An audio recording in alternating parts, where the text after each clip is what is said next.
Halo warga Jakarta, selamat datang di Berita Jakarta Podcast yang penuh inspirasi dan informasi bersama saya Eva Nur Fatima. Di episode kali ini kita akan membahas sebuah perjalanan sukses yang menginspirasi dari Kelurahan Pesanggerahan dalam program penataan kawasan tahun 2023.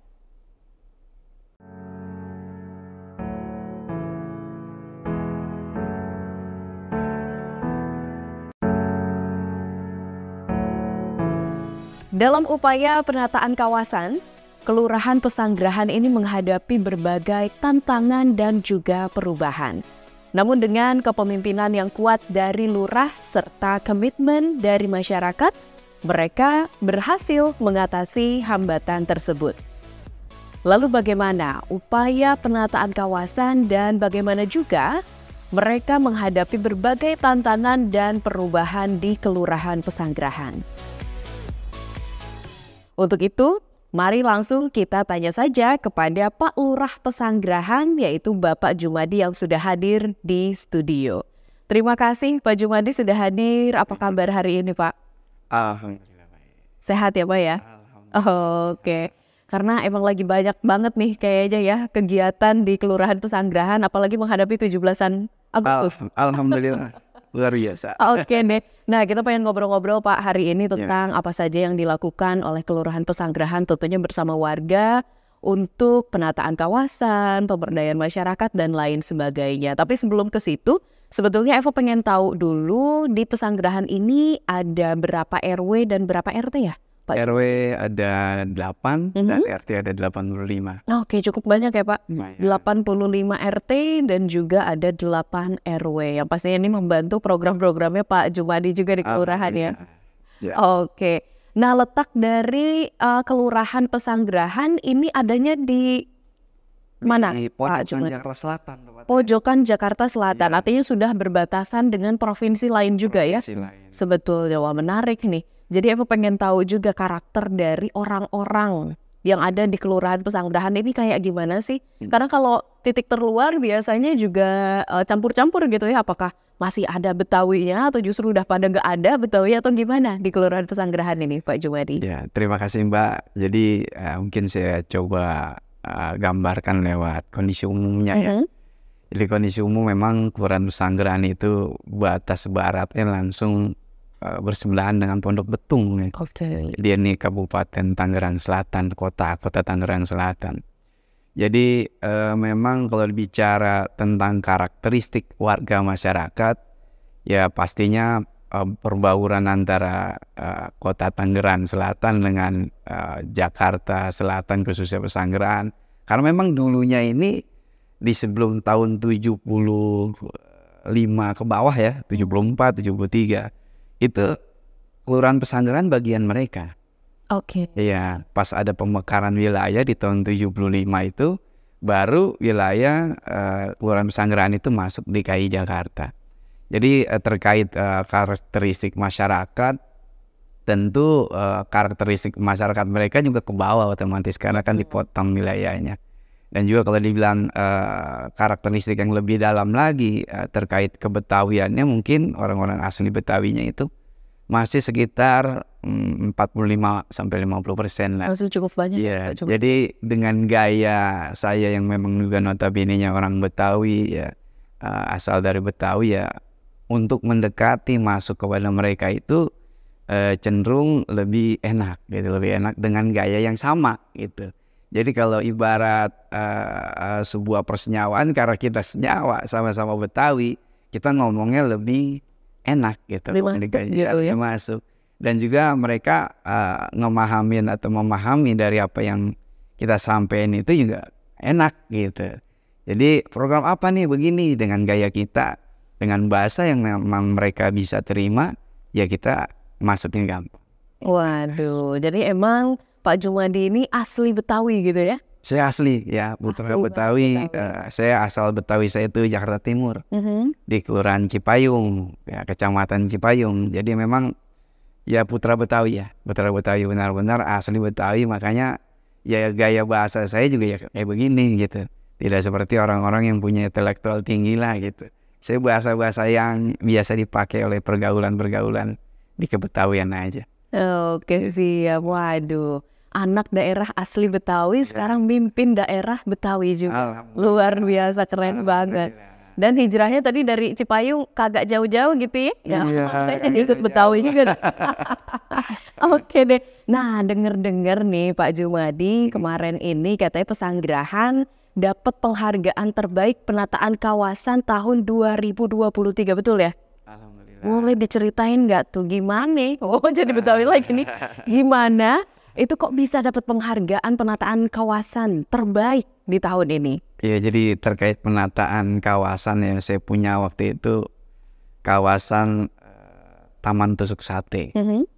Jadi Taman Tusuk Sate ini sebenarnya kalau program Pesanggerahan, Kelurahan Pesanggerahan itu kan taman itu bukan hanya berimplikasi kepada keindahan, ya bukan hanya cuman indah aja gitu, tempat main aja, bukan hanya seperti itu.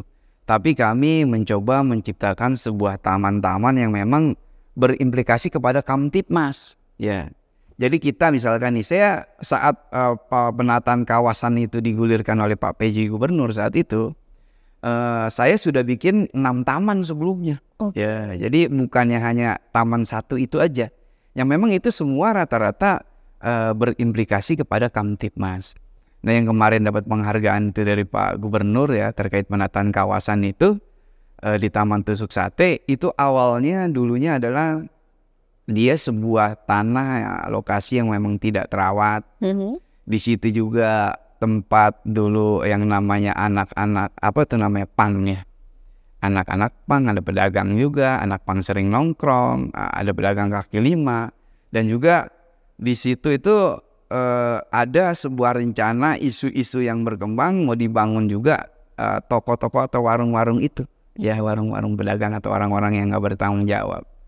Nah, menyikapi hal itu kami tentunya bersama dengan 3 pilar ya, saya nggak sendiri karena saya selalu bergerak sama Bimas, sama Babinsa, sama Satpol PP dan juga teman-teman RW ya. Pak RW kebetulan di Taman Tusuk Sate ini di RW 2 dan RW 2 ini dia juga orang Betawi juga ya, orang Betawi juga yang memang welcome juga terkait program tersebut. Jadi kami coba berkolaborasi, berkomunikasi, ngadain juga teman-teman dari yang terkait ya. Karena kan itu memang lokasinya yang dulu pernah ada tabrakan antara kereta sama yang ngangkut bensin itu. Betul. Ya dulu tuh lokasi ya waktu itu kan pernah tuh ditabrak sama kereta. Nah, itulah lokasinya yang kita kembangkan sebagai penataan kawasan. Jadi di situ kita coba berkolaborasi antara teman-teman terkait dan juga teman-teman di wilayah. Alhamdulillah dengan biaya bareng-bareng ya. Karena memang kan ini non budgeter saat itu ya kan. Jadi Pak RW nyumbang apa, waktu itu juga ada dari swasta Misnet ya. Misnet juga waktu itu dia sedang masang kabel, itu juga ikut membantu dia rumputnya. Jadi kolaborasi itu tercipta kerjasama yang menghasilkan sebuah taman yang memang bisa dijadiin tempat main juga buat orang-orang di sekitar situ. Betul. Karena memang kan susah di situ. Jadi RW 2 itu tempat main susah karena udah cukup rapet lokasinya. Dan dengan adanya taman itu, Taman Tusuk Sate itu, ya mereka bisa memanfaatkan itu untuk berinteraksi. Minimal banget dia main gunung, main ya lompat-lompat dan segala macam. Dan sampai sore harinya tuh kadang-kadang ibu-ibu itu juga nyuapin bocahnya ya di situ juga. Jadi resep gitu kita ngelihatnya. Jadi manfaatnya kelihatan di warga situ dan Bu RT-nya juga senang ya. Bu RT-nya itu kan RT 7 Bu Wasiti waktu itu. Dia juga itu enggak tanggung-tanggung dalam pembangunan taman atau kawasan itu. Dia itu ikut ngenyumbang yang namanya air dan juga listrik ya. Karena kan dia listrik dari rumahnya itu buat ngeluarin air itu kan lumayan juga. Betul. Tapi alhamdulillah dia senang ya. Dia senang dengan adanya itu dan Pak RW juga senang. Teman-teman dari Kamtibmas juga Bimas, Babinsa juga ikut senang. Karena bocah pang itu udah nggak nongkrong lagi di situ. Udah jadi taman yang sampai sekarang kami rawat. Oke. Jadi implikasinya bukan hanya keindahan, bukan hanya tempat interaksi, tapi berimplikasi juga pada Kamtibmas. Wah, jadi taman ini nih sebetulnya yang bikin Kelurahan Pesanggerahan ini dapat penghargaan terbaik penataan kawasan tahun 2023. Alhamdulillah. Wah, luar biasa. Dan tadi kalau misalnya Pak Jumadi sempat singgung juga terjadi kolaborasi juga ya antara tokoh masyarakat, komunitas, kemudian juga perusahaan-perusahaan yang memang digunakan juga oleh masyarakat Pesanggerahan. Itu harus diinisiasi sama kelurahan untuk mendekat ke mereka, atau mereka yang memang mau membantu sendiri. Prosesnya kayak gimana sih Pak Jumadi? Ya, memang harus dari kita, Mbak. Ya, kita yang mencoba merencanakan sesuatu, kita lihat tolak ukurnya apa. Misalkan nih siapa aja nanti yang berkepentingan untuk menjadi sebuah hambatan, ya itu yang akan kita dekatin dulu. Kita ya ajak ngobrol, arahnya juga kita kasih tahu, nanti pembuatannya juga kita kasih tahu, endingnya pun outputnya nanti kita kasih tahu sama dia. Jadi dari mulai perencanaannya, pelaksanaannya, pengontrolannya, itu pun harus kita kasih tahu sama mereka, karena biar mereka nggak ada dusta di antara kita. Betul. Karena kan yang kadang-kadang suka bikin sebuah gesekan itu, tahu nanti dimanfaatin lurah buat apa gitu kan. Nah, ini enggak. Jadi memang fungsinya itu kita serahkan semuanya untuk masyarakat. Kerawatnya juga dia ikut-ikut ngerawat. Betul. Misalkan nih chatnya udah mulai pudar, saya telepon Pak RW minta tolong, di chat udah mulai begini, bagaimana? Nah gitu. Oh ya Pak Lurah nanti anu. Nah itu diberesin sama dia. Waktu itu pernah terjadi itu di kawasan itu, rumputnya rusak. Karena kan saking, mungkin kalau kata orang Betawi, saking gironya tuh bocah-bocah pada main, ikut main bola juga di taman sekecil itu, dijadiin tempat main bola. Keinjek ya? Iya, rumputnya keinjek rusak. Nah saya bilang sama Pak RW sebaiknya itu dipagar dulu. Nah itu alhamdulillah ya dipagar tuh sama Pak RW. Sampai sekarang ya alhamdulillah rumputnya itu lagi kita perbaiki biar nanti subur lagi. Oke, tapi pasti tadi Pak Jumadi juga bilang sebetulnya nggak hanya taman itu aja ya yang dibuat, ada 6 taman yang sudah dibuat. Kalau boleh tahu 6 taman itu apa saja tuh? Ya, yang pertama tadi 6 sama yang itu ya, kawasan itu. Yang pertama saya buat itu ada Taman Rosita. Ya, ini Taman Rosita ini sebuah taman yang memang ada di pojokan rel, itu tepatnya di RW 2 juga, cuman dia seberangnya langsung Kelurahan Bintaro. Oke, ya perbatasan. Jadi istilahnya bisa dibilangin tanda batas dari Kelurahan Pesanggerahan sama Kelurahan Bintaro. Nah itu juga asal muasalnya sama Taman Rosita itu. Ada orang yang nongkrong segala macam gitu kan, mengganggu Kamtibmas. Nah itu juga unik juga, saya cara nyelesain ngebuat taman itu juga cukup unik. Saya ngelihat pertama lewat situ ada tadi gangguan Kamtibmas itu. Iya. Saya coba ajak Pak RW, dia nggak tahu kalau saya tuh ada niat ke situ dulu pertama. Saya ajak dia jalan ngelewatin lokasi itu, mau ke Kelurahan Bintaro gitu kan. Nah saya ajak ke Pak RW itu, pas lihat lempengan itu taman yang ada gangguan Kamtibmas, saya bilangin, ada gimana ya nah gitu. Jadi seolah-olah kita sudah punya rencana, tapi kita coba sentuh dia kayak normal aja gitu, natural aja gitu. Akhirnya kita berpikir kita ajak Bimas dengan Babinsa kita, dengan Pak RT juga di sana, dengan tokoh masyarakat. Terus kita jadiin apa? Ya biar dia kagak pada nongkrong lagi di situ kan begitu. Mengatasi Kamtibmasnya seperti apa gitu kan? Yang memang tidak mesti kita kawal itu terus menerus. Biasanya kan gangguan Kamtibmas yang muncul itu kita jagain ya. Karena warga masyarakat Indonesia, bukan Jakarta doang nih, biasanya takutnya dia sama orang. Betul. Ya? Bukan sama aturannya. Kayak contohnya nih, saya ambil contoh yang lawan arah. Itu kalau ada polisinya dia nggak lawan arah tuh. Tapi kalau ada petugasnya dia kagak lawan arah. Betul. Jadi kan dia lebih cenderung takut sama orangnya, bukan sama aturannya. Nah gimana nih cara metodenya kita buat itu orang kagak ada di situ, tapi kita tuh ngejagain kayak polisi begitu kan. Akhirnya kita buat taman. Ya, kita buat taman, biayanya dari mana juga sama. Tadi kita coba ajak Pak RW, tokoh masyarakat di sana buat ngebuat itu taman, sehingga taman itu indah. Dan udah indah itu otomatis dia nggak nongkrong lagi tuh yang anak-anak itu tuh. Karena dia kan nongkrongnya di pojokan-pojokan tuh. Iya. Ya anak-anak pang gitu kan. Jadi dianya di situ kita bangunin taman, dia udah nggak ada lagi di situ, yang nggak tahu tuh terus pindah kemana itu yang anak-anak geng itu. Sampai sekarang juga taman itu sama, kita rawat, kita pelihara sehingga tetap jadi sebuah taman yang tadi berimplikasi kepada keindahan dan juga berimplikasi kepada Kamtibmas. Ya, jadi tanda lah, prasasti lah istilahnya. Oke, jadi ada taman tusuk sate, Iya. ada taman Rosita, Iya. terus taman apa lagi? Ada kita yang namanya Taman Depan Erpetra Abdi Praja. Oke. Itu taman juga kecil kita bangun itu karena memang parkiran, Kamtibmasnya parkiran. Dia tuh parkir kadang-kadang dekat pintu Erpetra. Nah, kita ngusir orang kan kadang-kadang juga Nggak enak. nggak enakan gitu kan. Bagaimana caranya biar dia juga tuh setuju, kita sentuh dengan keindahan. Kita bikin taman kecil tuh. Akhirnya parkirnya agak kesonoan tuh, dia nggak parkir lagi di situ. No. Oke. Ada lagi cerita lagi nih. Gimana tuh? Tanggung. Ada yang namanya kolak Wagino. Kita punya kolak Wagino ya. Jadi kolak Wagino itu adalah kebun ketahanan pangan Wagino. Oke. Jadi Wagino ini dia adalah yang menginspirasinya. Dia udah almarhum. Oh, Pak Wagino ini. Iya, Wagino ini sudah almarhum. Dia dulu anggota FKDM yang memang dia meninggalnya itu di tahun 2022. Dia itu dulu meninggal karena dia tuh saking semangatnya membantu warga waktu itu kan banjir. Kakinya tuh kan punya penyakit dia.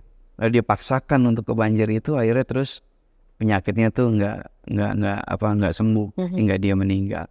Nah, Pak Wagino ini kolak Wagino ini sebuah inspirasi yang memang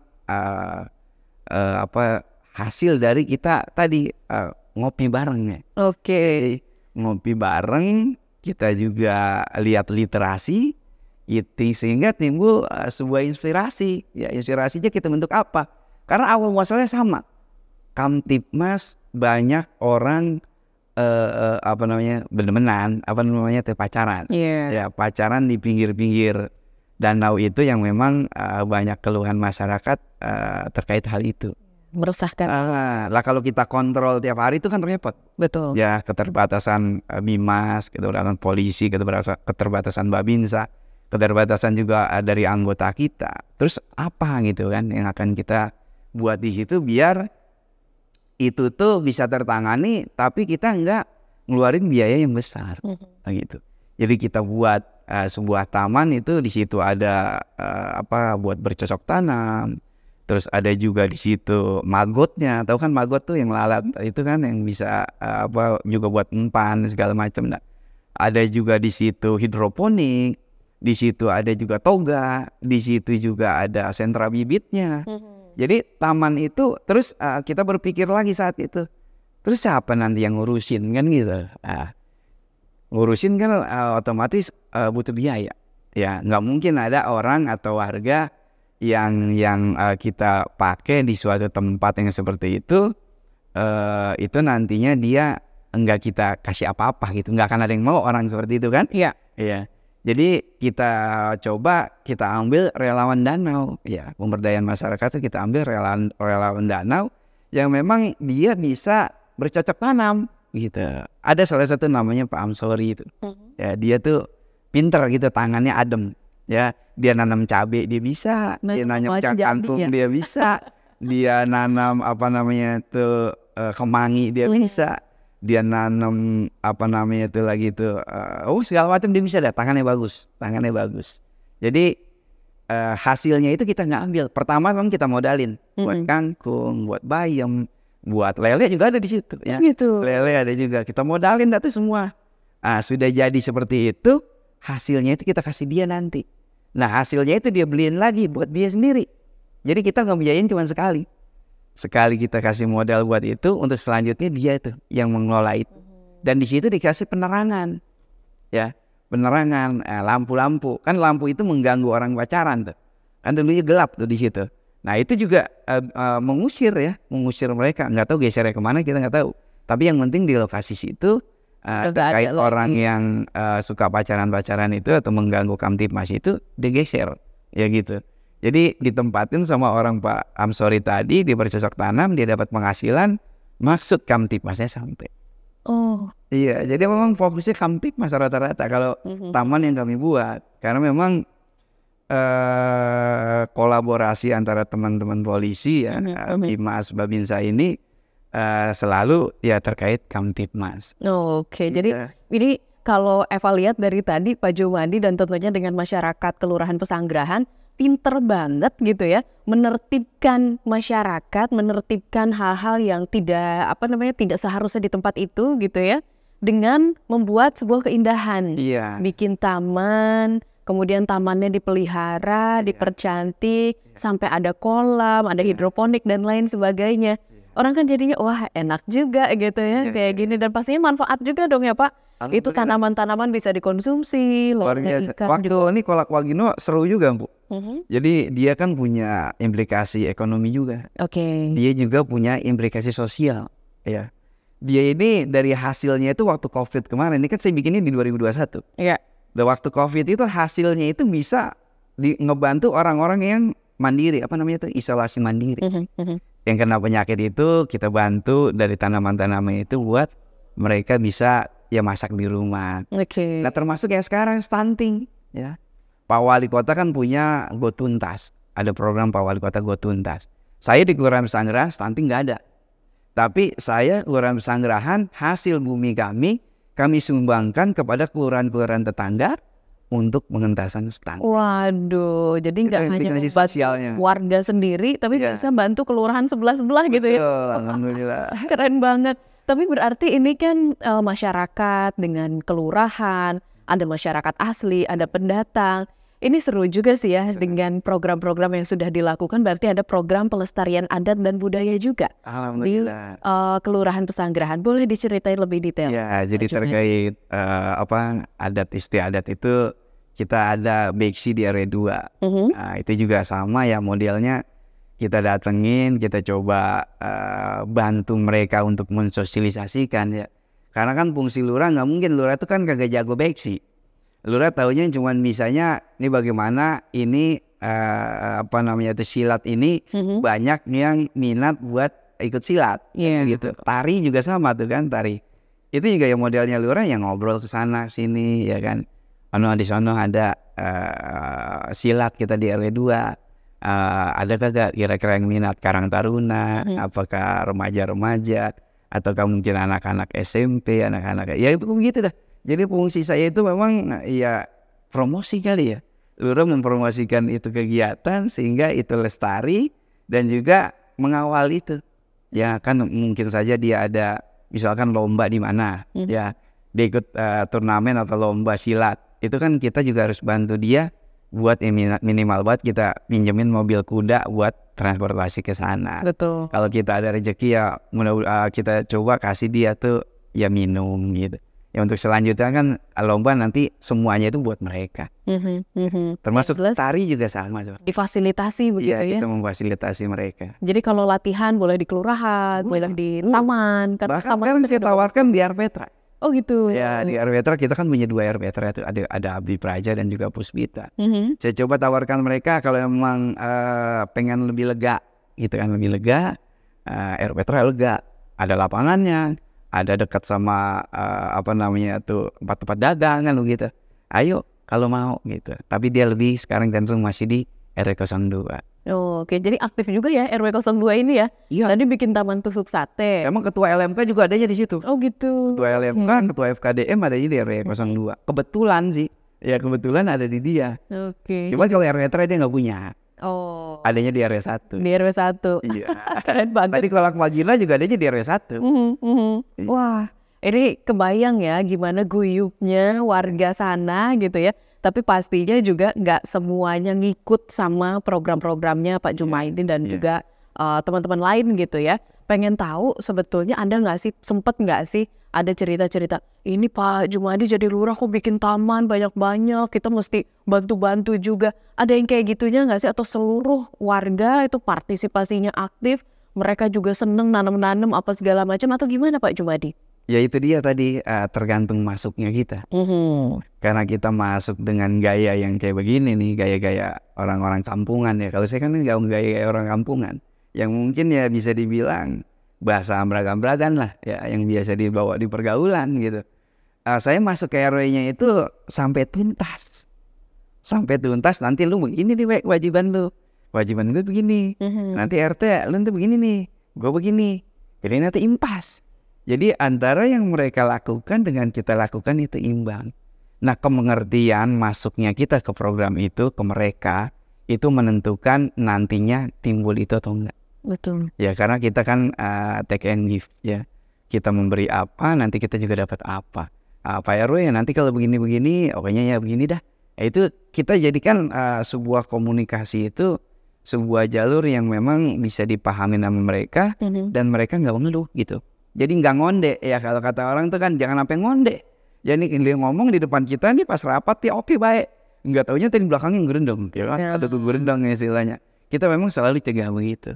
Saya selalu kalau ada masalah di lingkungan titik A, saya yang datang.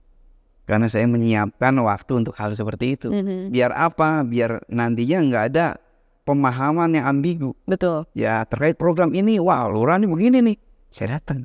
Ini begini kita jelaskan. Insya Allah dengan kita menghargai mereka, mereka pun akan menghargai kita. Waduh, ini salah satu keunggulan juga nggak sih ya? Pendekatan komunikasi dengan cara kedaerahan ya. Pernah ada yang teliti nggak sih? Boleh juga tuh ya. Teman-teman yang lagi kuliah komunikasi, kalau mau skripsi, datengin deh Kelurahan Pesanggerahan, barangkali bisa membantu. Ini karena unik sekali gitu ya. Jadi nggak perlu yang gimana-gimana bikin yang canggih-canggih. Pakai bahasa sehari-hari mungkin gitu ya, nongkrong-nongkrong bareng yuk kita bikin program, taunya jadi juga, taman dan lain sebagainya gitu ya.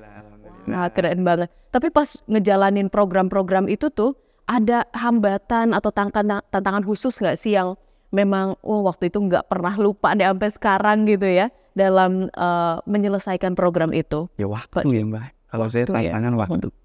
Waktu itu kan otomatis kita kan kerja dari jam 8 sampai jam 16 atau mungkin sampai jam 17 lah untuk dapat transport sampai jam 17. Jadi kita berkomunikasi sama mereka di saat waktu mereka bisa menerima. Ya biasanya tuh habis isya, ya kan, habis maghrib. Nah begitu tuh. Nah itu kan waktu-waktu sebenarnya waktu buat keluarga kita. Betul. Ya kan, harus kita sudah di rumah, tapi kita coba untuk memanfaatkan waktu di saat mereka bisa menerima. Kita manfaatkan waktu itu, kita coba berbicara. Ya itu sampai malam Mbak, itu agak sejam 2 jam kalau yang begitu. Karena kan nggak kita fokus kayak rapat. Betul. Ya kan rapat begini nih, bahas ini enggak. Tuh ngalor ngidul, ngomong ngalor ngidul. Tadi tujuannya ke situ-situ juga gitu. Lucu emang Mbak kalau menyelesaikan yang begitu. Itu saya bilang lucu, tapi ya unik ya. Jadi memang bisa dikatakan itu ada seni mungkin di situ kali ya. Betul. Ya. Tapi saya nggak nganggap seni, itu menjalan kayak air aja selalu saya mah. Jalan kayak air, emang lagunya seperti itu. Ya udah kita ngikutin aja. Ya alhamdulillah ya seperti itulah hasilnya. Ini nih ya, kalau natural leader tuh kayak gini gitu. Ya. Jadi natural aja, nggak perlu pakai effort apa-apa. Yang penting emang kita ada keinginan untuk bisa mengubah gitu ya. Wah. Tapi bukan hanya itu sih Mbak. Saya juga di Kelurahan Pesanggerahan kita juga sudah membuat sebuah istilahnya sebuah pelayanan inovasi ya. Saya kelurahan itu membuat inovasi yang namanya Sisupri ya. Apa itu Sisupri? Sisupri ini sistem identifikasi surat pernyataan ahli waris. Jadi saya belajar memang sudah lama di kelurahan, saya lihat nih sistem waris ini memang belum ada yang memunculkan menggunakan teknologi. Makanya ini saya masukkan ke e-gov nih Mbak. Ya, ke e-gov, dan kita juga coba kembangkan ini terus. Jadi warga masyarakat itu untuk mengurus pelayanan waris itu dia tuh bisa mengakses lewat HP-nya dia. Gitu. Jadi sudah ada aplikasinya? Iya, ada aplikasi yang memang saya sambungkan ke servernya wali kota, ya Kominfotik wali kota. Karena kalau saya pakai server orang bayar, jadi saya sambungkan ke server wali kota sehingga nantinya warga itu terhubung ke sana. Nanti sudah dapat formnya, dia bikin di rumah, baru nanti tinggal tanda tangan ke kelurahan dan kecamatan. Jadi mengurangi waktu konsultasinya. Karena kan yang biasanya timbul sebuah pungli itu kan kebanyakan ketemunya, ya. Kita ketemu nih ngobrol, konsultasi, koordinasi gini-gini, ntar ya ada aja lah petugas yang miring-miring gitu kan. Saya menghindari atau mengurangi ketemunya sama masyarakat biar masyarakat datang udah tinggal minta tanda tangan lah, begitu nih intinya begitu. Biar lebih mudah gitu ya. Mudah. Tapi berarti banyak juga permasalahan pengurusan ahli waris atau gimana sampai akhirnya jadi ada si Supri ini. Kalau saya sih lihat waris ini kan berlakunya atau bisanya kadang-kadang berdampaknya beberapa tahun ke depan. Ya, orang yang kadang-kadang memanfaatkan atau yang orang-orang yang nggak bertanggung jawab tanda kutip itu ya, itu kadang-kadang dia suka memainkan waris itu, Mbak. Ya, yang dulunya misalkan nih dia beristri 2, dia bikin di tahun 2002 warisnya beristri 2, ya. Tapi kita kan nggak mungkin memahami itu ngelihat itu arsip secara detail kan gitu. Dia bikin lagi waris di 2023 nggak pakai mini kedua.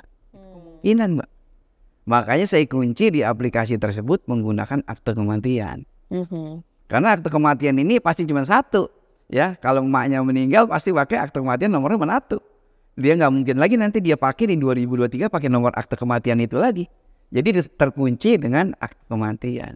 Bahkan nantinya saya pengen juga itu kalau misalkan ada kesempatan nantinya itu bisa diintegrasikan kepada kependudukan. Biar nyambung ke susunan kartu keluarga. Betul.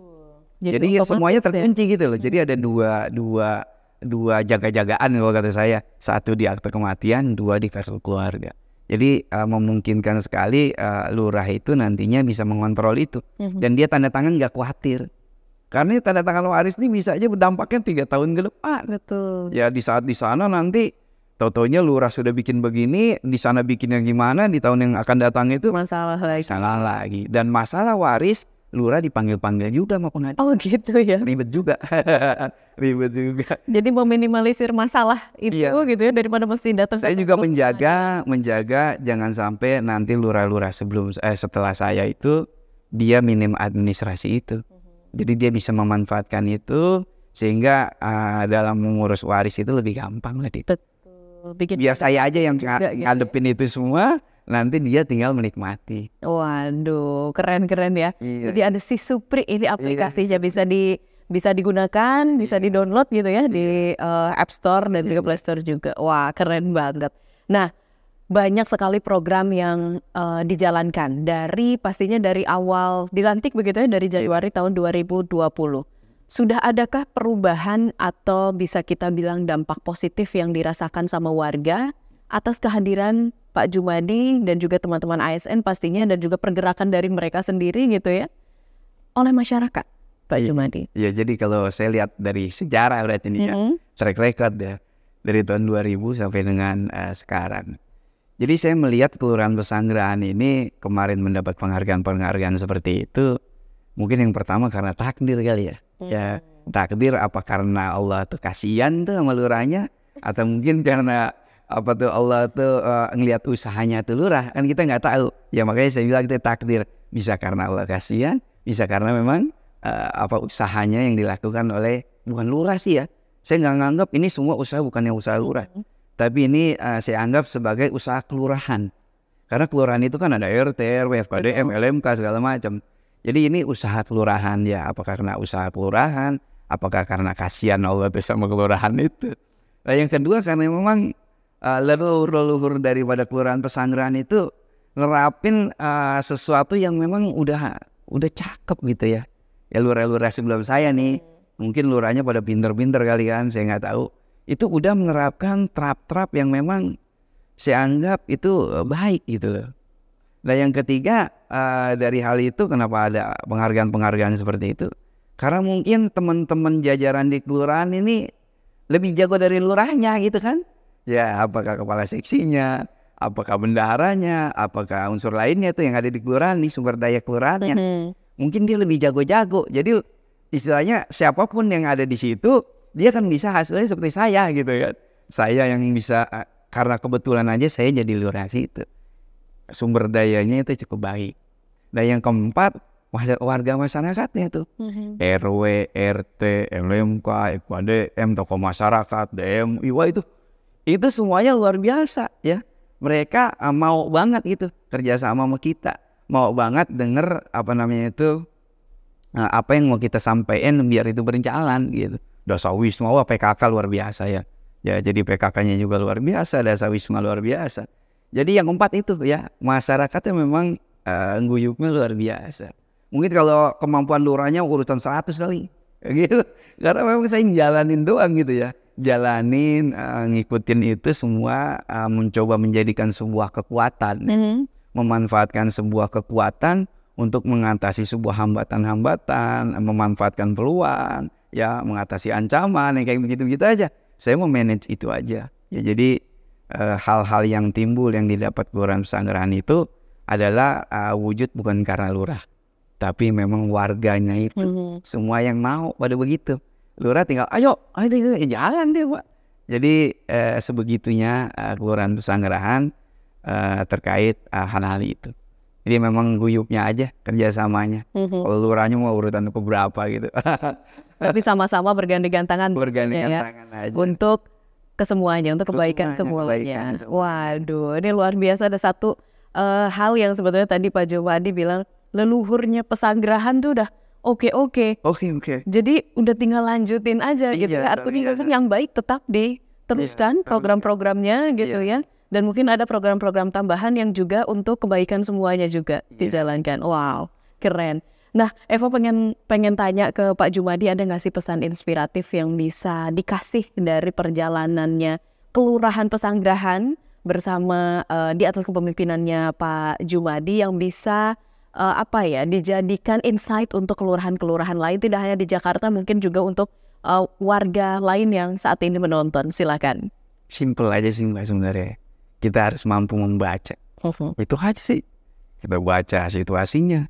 Kita baca nanti bagaimana cara nyelesainnya. Betul. Kita baca kekuatannya di mana.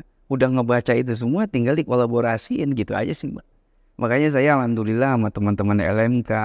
Kemarin aja kita bisa lihat situasi kita bikin peremajaan RT serentak.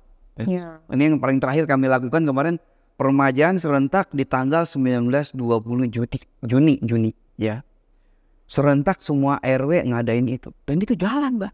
Itulah kekuatan, saya bilang, kekuatan Kelurahan Pesanggerahan. Saya ngebaca kekuatan itu, saya manfaatkan dengan program itu. Pokoknya 2 hari udah kelar nih ya. 2 hari udah kelar. Jangan sampai RW 1 malu nih RW 2. Nah itu saya kembangkan di situ Mbak. Dia tuh jadinya tuh masing-masing RW saling jaga gengsi. Jangan sampai ntar gue dibilang lurah begini nih. Dia tuh kalau saya ngucap begitu tuh kagak pengen banget pada akhirnya. Jadi itu menimbulkan sebuah kekuatan tuh ya, natural kekuatan, natural power, sehingga dia itu RW itu bersaing sama RW yang lain, itu jalan 2 hari kelar Mbak. 2 hari itu peremajaan RT sekitar 70-an RT tuh, karena kan yang sisanya itu udah ngelakuin dulu dengan pergub yang lama. Jadi ini sisanya ini semuanya dilakukan serentak di tanggal 19-20 Juni. Nah begitupun pengukuhannya itu kita coba manfaatin kekuatan itu yang ada. Kita lantik kemarin, kita kukuhkan dia bareng-bareng. Di kukuhan bareng itu saya taruh motivator. Bukan saya taruh penceramah, saya taruh motivator.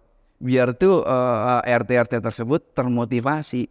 Saya taruh dia tuh kerjasama dengan PRW 5, kita punya aula gagak. Itu gratis Mbak. Sound systemnya saya gratis, aulanya saya gratis, parkirannya saya gratis. Kita kumpulin di situ semua mereka, kita taruh motivator. Udah saya kukuhkan, saya taruh motivator tuh. Yuk bicara tuh motivator bla bla bla segala macam. Harapan saya dengan dikukuhkan yang baru ini RT-RT semuanya dengan pengurusnya, nanti kerjasama ke depan dengan hasil yang sekarang sudah kita dapat. Ini hasil ini jangan sampai ke depannya menurun gitu, arahnya itu aja. Jadi sehingga semangat mereka tetap terjaga, prestasi kelurahan ini tetap terjaga juga. Taruhnya bukan ceramah, motivator. Biar pada semangat. Waduh, keren banget sih. Ini nggak berasa kita udah ngobrol-ngobrol lama banget sama Pak Jumadi. Alhamdulillah. Saya ucapkan terima kasih Pak Jumadi sudah hadir di studio hari ini sharing-sharing sama kita tentang keunggulan-keunggulan unik kalau saya bilang ya di Kelurahan Pesanggerahan. Ini keren loh ya, Kelurahan Pesanggerahan. Kapan-kapan main deh ke kantor kelurahan. Ada sayur asem loh. Ada sayur asem, wah boleh banget. Pesankan saya kebetulan Pak, sayur asem. Oke deh. Dan seperti biasa di akhir Eva tuh pasti punya pantun nih Pak Jumadi. Kalau mau tangkis-tangkisan pantun boleh juga nih kita nih. Nggak bisa. Jujur aja jujur. Oke deh. Nah, Eva punya pantun 2 nih. Nanti bilang cakep ya Pak Jumadi ya. Oke.